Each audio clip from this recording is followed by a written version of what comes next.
কুষ্টিয়া জেলার দৌলতপুর উপজেলার জীবন্ত কিংবদন্তি মাহতাবউদ্দিন সরকার। আজও তিনি দৌলতপুরের নিজ গ্রাম প্রাগপুরে বসে সমাজের মানুষের জীবনমান উন্নয়নের জন্য শিশু শিক্ষা নিয়ে কাজ করে যাচ্ছেন। তিনি মনে প্রাণে বিশ্বাস করেন, সমাজটাকে বদলাতে হলে প্রাথমিক বিদ্যালয়ের শিক্ষা ব্যবস্থায় ব্যাপক পরিবর্তন আনতে হবে। শিশুকালকে সঠিকভাবে কাজে লাগাতে না পারলে বড় হলেও কোনো পরিবর্তন আনা সম্ভব হবে না। তিনি যখন যেখানে গেছেন সেখানেই শত মানুষের মধ্যে সর্বাধিক জনপ্রিয় হয়ে উঠেছেন। মাহতাবউদ্দিন সরকারের জন্ম কুষ্টিয়া জেলার দৌলতপুর উপজেলার প্রাগপুর গ্রামে 1939 সালে। তার জীবদ্দশায় কুষ্টিয়া জেলার মানুষকে যদি 5 জন সৎ, কর্মঠ, সাহসী এবং দেশপ্রেমিক মানুষের নাম বলতে বলা হয়, তাহলে অবশ্যই তার মধ্যে মাহতাবউদ্দিন সরকারের নাম বলতে হবে। 10 জন 5 জন নয়, যদি একজন ভালো মানুষের নাম বলতে বলা হয়, তাহলেও মাহতাবউদ্দিন সরকারের নামই সবার আগে উঠে আসবে। এই সহজ সরল মানুষটি সারা জীবন শিক্ষকতা করে কাটিয়েছেন। কৈশোরে বাগওয়ান কেসিভিএন হাই স্কুল থেকে পাশ করে প্রথমত পাবনা এডওয়ার্ড কলেজ এবং তারপর রাজশাহী বিশ্ববিদ্যালয় থেকে রসায়ন শাস্ত্রে উচ্চ শিক্ষা গ্রহণ করে শিক্ষকতা পেশায় যোগদান করেন।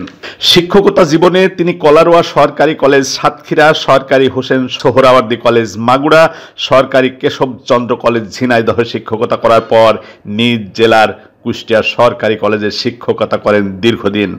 মাহতাবউদ্দিন সরকার যখন যেখানে কর্মরত ছিলেন, তখন সেখানেই তিনি ছিলেন ওই প্রতিষ্ঠানের সবচেয়ে জনপ্রিয় শিক্ষক। এই জনপ্রিয়তার মূলে ছিল তার সরলতা এবং ছাত্রছাত্রীদের প্রতি তার ভালোবাসা। কোনো ছাত্র যদি একদিনের জন্যও তার ক্লাসে উপস্থিত হয়ে থাকে, তাহলে তার জীবনের সেরা শিক্ষকের নাম বলতে বললে সবাই মাহতাবউদ্দিন সরকারের নামই বলবে। এই মুহূর্তে তিনি যে হাই স্কুলের মাঠে হাঁটছেন, এটি তারই দান করা জমিতে প্রতিষ্ঠিত প্রাগপুর হাই স্কুল।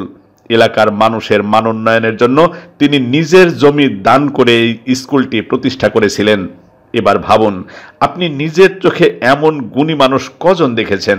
যার জন্য বলছি, মাহতাবউদ্দিন সরকার আজও এক জীবন্ত কিংবদন্তি।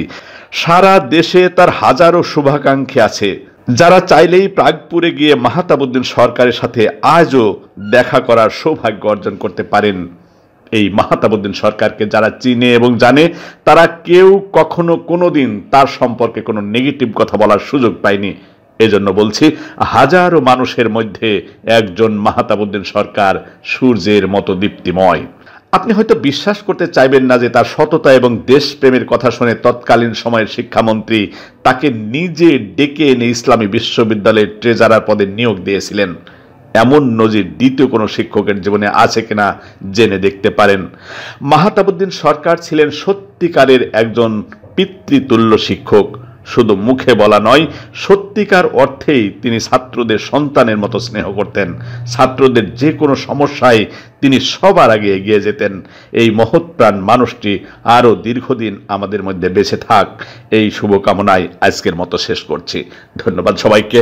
ভালো থাকবেন সবাই।